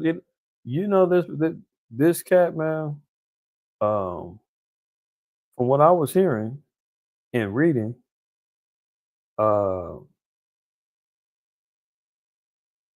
Juan Orlando Hernandez, the ex-president, he's got some ties to some of to I think Peter Thiel and some of Trump's AI tech buddies and billionaire buddies, man. And they tapped him on the shoulder and said, "Hey, we need our boy out. He's going to be valuable to you and to us." And Trump saying, "Hey, but I thought we were supposed to get rid of all the drug dealers. We were." They said, "No. This one, he's with us." Well, the narrative was, "I'm going to fight the cartels." No, you're not. Look at this. He was opposed to the values of the previous administration, and they charged him because he was the president of Honduras. Carolyn Levitt said, because they're saying he was opposed to the values of the previous administration. So, of course, again, here they go blaming the Democrats. Oh, because he was anti-Biden, they had him locked up. What? We're freeing anybody that was anti-Biden. And you know what's going to happen too with that damn $220,000, not $2,000 tariff dividend and all that. When that don't get approved and Congress says get the hell out of there, he's going to say, "Look, I tried the Democrats. It's their fault." He's already got the excuse lined up. You know what he's going to say, and he's going to let everybody down. All these people sitting back saying Trump going to get us some money. He ain't giving no money. Look at this. White House press secretary Carolyn Levitt on Monday defended President Donald Trump's pardon of former Honduran president and convicted drug dealer Juan Orlando Hernandez, arguing his conviction was instead the result of a politicized trial last year. During a White House press briefing, Levitt justified the administration's lifeline to Hernandez, arguing the two-term president's charges had been mired by a corrupt over-prosecution under former President Joe Biden's administration. Now you see how America runs everything? He's the former president of Honduras, but guess what? He got tried in America, and they sent his butt to prison. Look at this. Hernandez was sentenced last year to 45 years in a U.S. prison for conspiring to transport hundreds of tons of cocaine through his country and into the U.S. The former Honduran president had also been accused of taking bribes during his campaign for Joaquin Guzman, the infamous Mexican cartel leader known as El Chapo, and raking in millions of dollars in drug money from drug trafficking organizations. So this guy was plugged in. This is who they're saying President Maduro is in Venezuela. Now, if that's the case, then Trump might as well let him go too. I mean, this is ridiculous. You talk about living in a damn bizarro world, man. You talking about white men speaking with forked tongue and hypocrisy. You're supposed to be fighting drugs. You're supposed to be going to war with the cartels, but you're pardoning a convicted, quote unquote, drug trafficking kingpin ex-president that was running with El Chapo, but that's your buddy. He can get out though. All right, y'all see the point. Here we go. Donald Trump threatened to attack on Colombia amid Venezuela warfare. So there he goes again. Venezuela ain't enough. The president of Colombia has been coming out condemning Donald Trump, condemning the attacks, calling him out, saying it's not over drugs, it's over the oil resources, the gold, and everything else. And now Trump's saying, "Oh, you talking too? I'll bomb you too." But this is the peacetime president, man. This is the guy that says he's going to end all the wars. I can't tell. Mom and pop businesses bankruptcies hit a record as debts rise. Yeah, they're saying unemployment numbers, the economy is worse than COVID, and it was bad then. Now you've seen a lot of mom and pop businesses closing up. A lot of mom and pop businesses got shut down during COVID. Now they're still folding up. I'm still riding around. I'm seeing boarded up businesses all over the place. All of the 99-cent stores that got shut down and closed out, I ain't seen one person or one business reopen and occupy that space with a new business. Every 99-cent store that I've seen, nobody's restarted one. Actually, no, I'm lying. One did in Inglewood. They opened up a Harbor Freight. And they just recently opened that one up about 6 months ago. Prior to that, that 99-cent store had been gone for like 2 years. Other than that, there ain't nobody touching the stuff, man. A lot of mom and pop businesses, man, can't survive. They getting shut down. Okay, let's continue. November private payrolls unexpectedly fell by 32,000, led by steep small business job cuts. So look, small businesses now are being affected. They're cutting and laying off workers. Look at this. U.S. labor market slowdown intensified in November as private companies cut 32,000 workers, with small businesses hit the hardest. Payroll processing firm ADP reported Wednesday. Yeah. It's going to be the haves and the have-nots.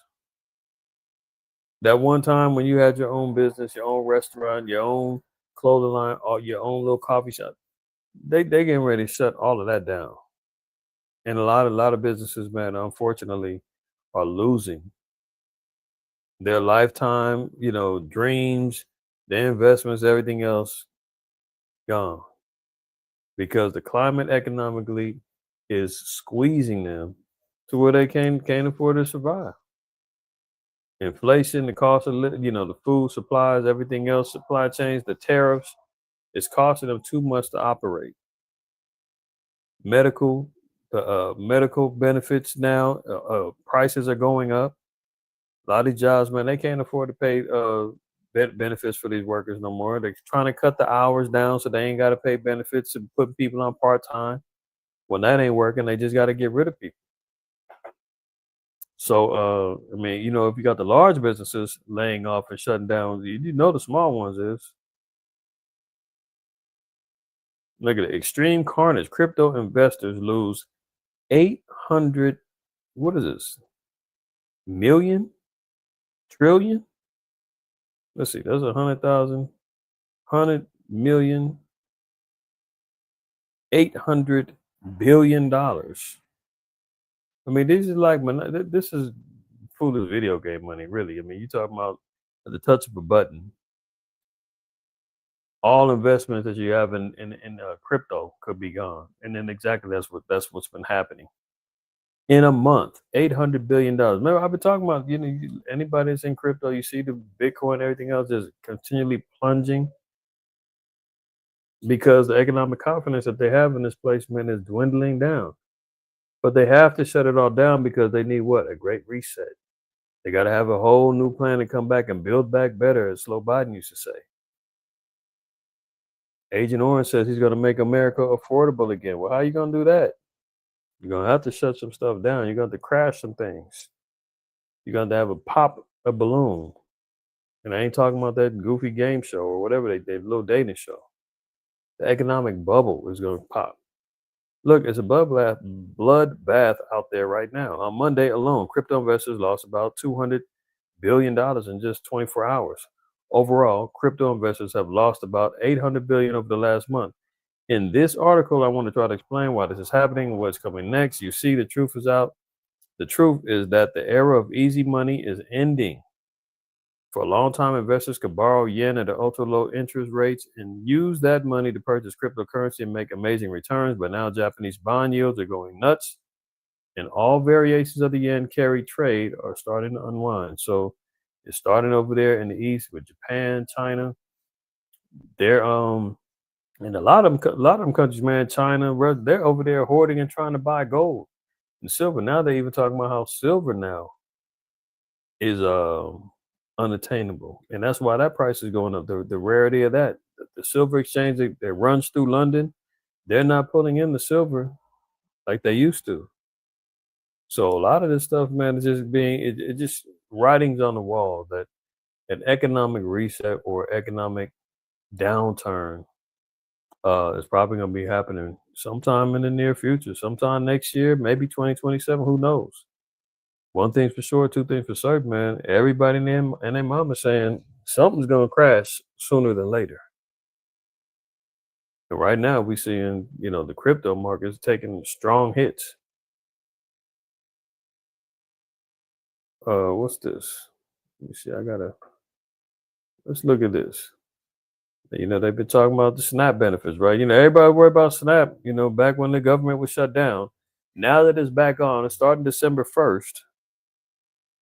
SNAP now is under scrutiny. The restrictions that came along with that big, beautiful bill now is in effect. Look at this.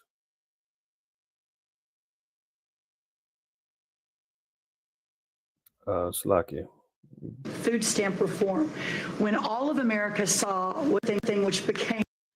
Now, this is a video where they're talking about how many people they cut off of SNAP, and they're saying the majority of them were people that were committing fraud, utilizing dead people's IDs and all this other stuff, right? But just watch this.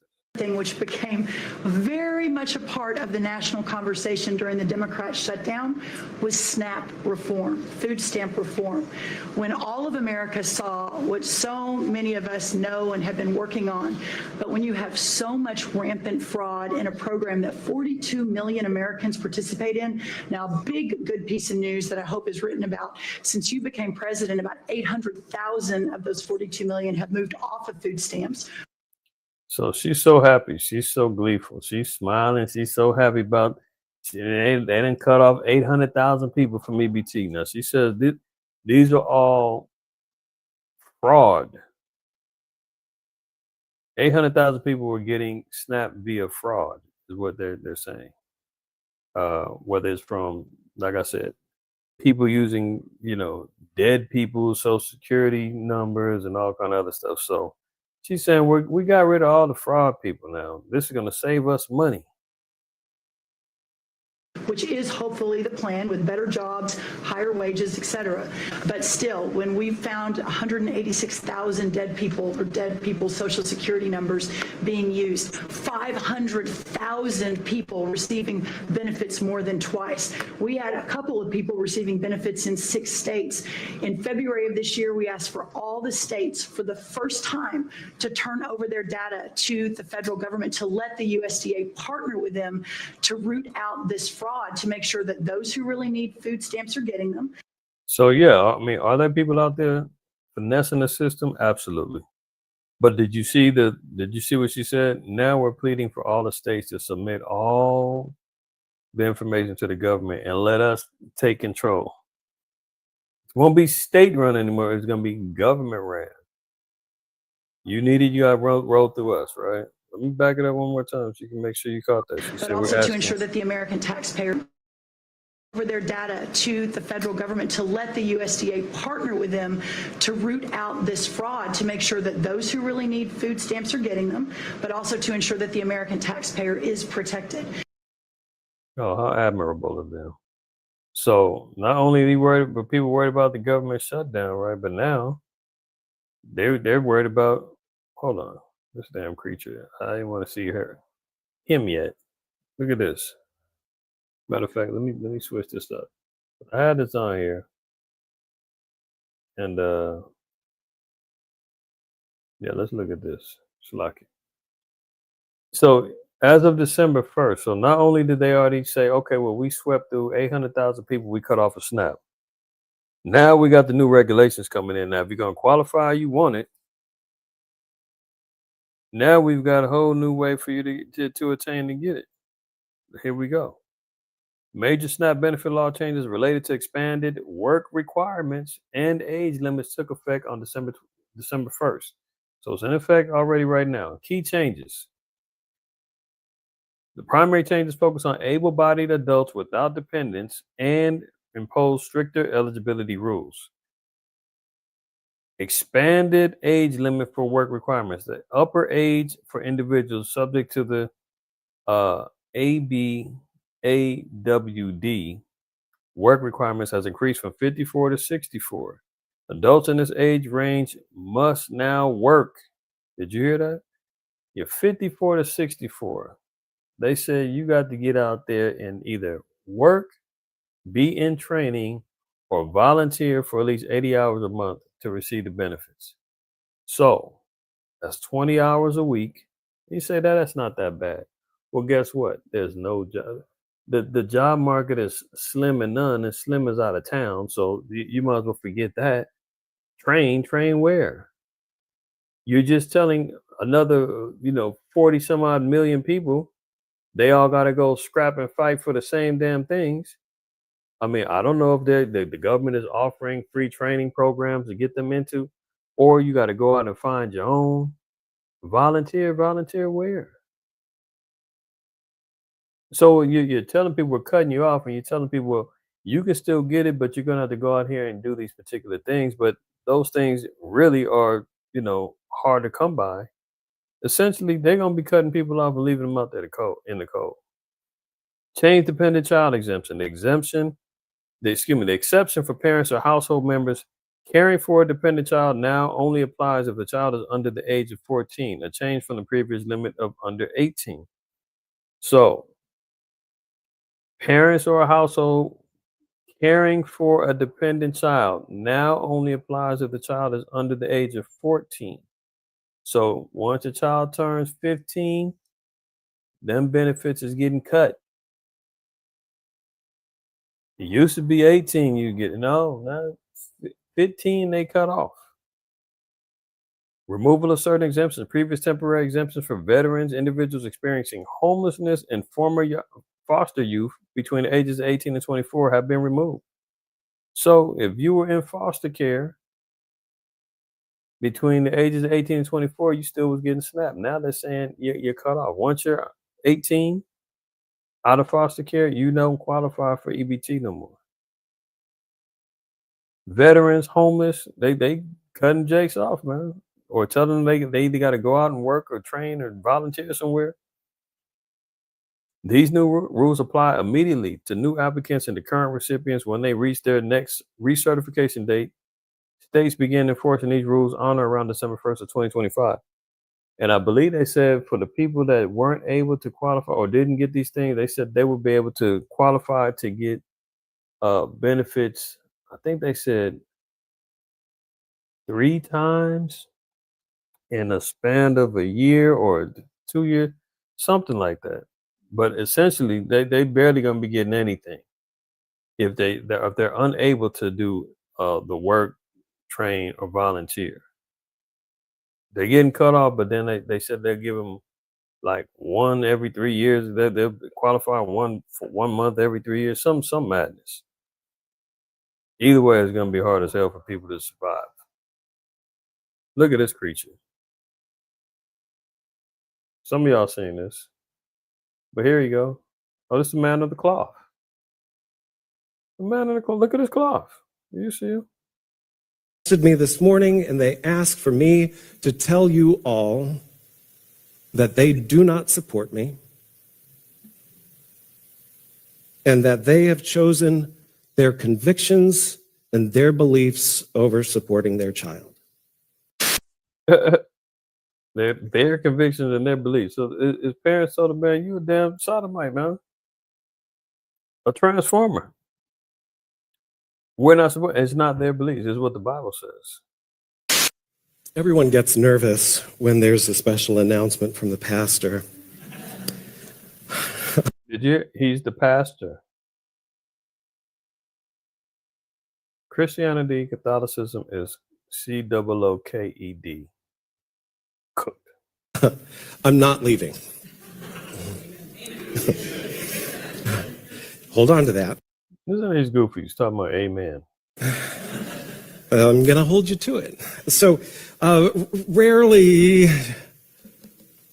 do... All right. We're not even going to let him play these games, man. Dude said he's coming out. He's transitioning. He still wants to represent the cloth. Here he goes. This is his alter ego. Today's a brand new day, and I have the immense joy to share that I have publicly announced that I am a transformer woman and am in the process of transitioning. God's creative transformation. Can you imagine a blasphemy, man? That he had the nerve to frame his slits in his mouth called lips. God's creative transformation is abundant in steadfast love through this. I'm deeply thankful for the friends, fellow clergy friends. Can you imagine? The district and the conference and the church members for their affirmation and support. This news is surprising to some and confirmation for others. Please be kind in your responses, not just to this one, but to everyone's post in this social media sphere. So the pastor now is becoming abroad. If this is not spiritual Sodom, man, where the priests of Babylon now are just coming out and saying, you heard her say, I'm not leaving. I'm going to transition. I'm going to come back as your female pastor now. Where's my bucket, man? I'm about to throw up. All right, let me close this out, man, before we lose anybody else. All right, look. European nations set to bring back pandemic era mask mandates as the virus surges. So we seen over there in Africa, the Ebola cases are jumping off, polio's back. There's a bug flying around now. Spain is already saying we need mask mandates back. Remember, they haven't forgot about pulling a dark horse out with another plague to bring everybody back into submission, right? So here it goes. Spain is gearing up to reinstate mask mandates in hospitals and other healthcare facilities as the nation grapples with a surge in flu cases ahead of the winter season. Perfect timing. I just seen the bastards, man, spraying chemtrails the other day. You know, it's that time, as they quote unquote say, flu season. You expect to see all of the commercials, the Mucinex, the NyQuils, the Sudafeds, all of the damn experimental flu shot, commercials. It's been unleashed. They out there, right? Look at this. Mysterious 400-mile stretch of radiation fog blankets 13 million Americans. Yeah, earlier this week, it was heavy fog a couple of days out there. And people were tripping like, what the hell? Where's all this fog coming from? Out of nowhere. Now, let's not forget Operation Sea Spray up in San Francisco that they did back in the day. Y'all don't remember that? Let me remind you real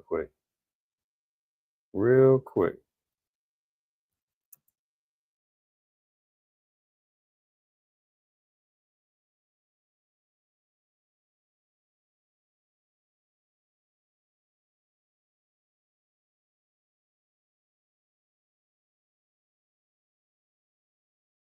Satan said, no, you're not bringing out Operation You're not bringing out Operation Sea Spray. Well, why not? We're going to try one more time.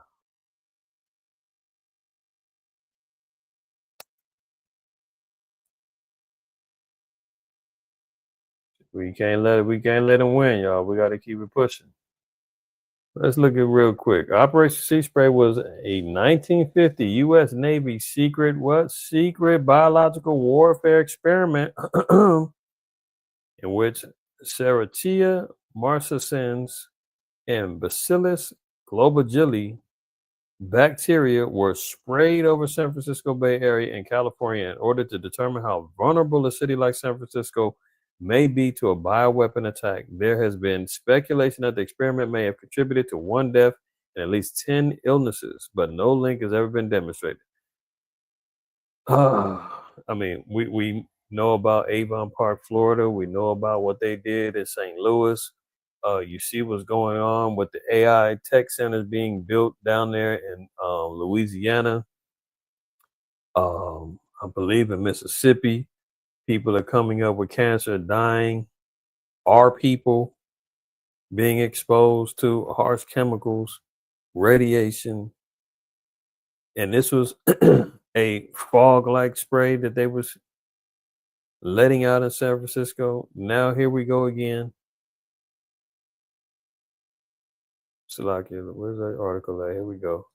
Mysterious 400-mile stretch of radiation fog blankets 13 million Americans. A massive cloud of radiation fog has been blanketing California Central Valley for days, leading to travel warnings and air quality alerts for 13 million people. More than 20 counties across the 400-mile stretch of the state have been hit by the phenomenon, which occurs when the ground cools rapidly after sunset, releasing heat back into the air and creating dense, low-lying fog. While it is unrelated to nuclear radiation, of course, let's put out a disclaimer. It's not us. We would never do that to you, and generally should not endanger human health. I'm sure they told the people up there in San Francisco the same thing, St. Louis the same thing, Avon Park, Florida the same thing, Guatemala the same thing. Officials have warned that radiation fog can cause extreme risk for driver visibility and severely impact air quality by trapping local pollutants close to the ground. So, the biggest worry is you driving, and you might catch, some pollutants from the ground because it's going to be risen up through the fog. But we're not calling it radiation fog blankets. That just sounds sensational. It's not because of radiation in the blanket. No, the devil is in the details, boy. I'll tell you. That should do it for this evening. I mean, need I say more? Need I say more, man? The devil is at work, right? Need everybody to stay focused, man. Stay vigilant. Stay in the spirit, right? If you were unable to catch this last night, I'm talking to you guys that just waking up today.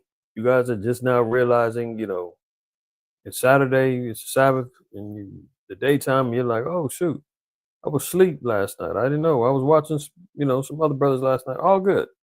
Shabbat shalom to you. But make sure on your way out, man, you wipe them feet. Hit that like button, man. Let the algorithm know, man, that you watched this content and that you appreciated it and you want others to see it as well. That's all it takes. We don't panhandle over here at DSTM, man. The Lord sustains us as best as he can. We do what we do, man. We appreciate anybody and everyone who submitted alms and sent it to us to help us with the ministry. All praise, honor, and glory to all of y'all. But giving a little thumbs up is free, man. You're doing your own work by even sharing and subscribe, sharing the information and posting it elsewhere, whatever. You're doing your work that way too. So with that being said, I bid y'all a blessed good evening. And it's Shabbat Shalom, man. Till the next time. Lord willing, see y'all tomorrow in our closing Shabbat class, 3 p.m. Pacific Standard Time.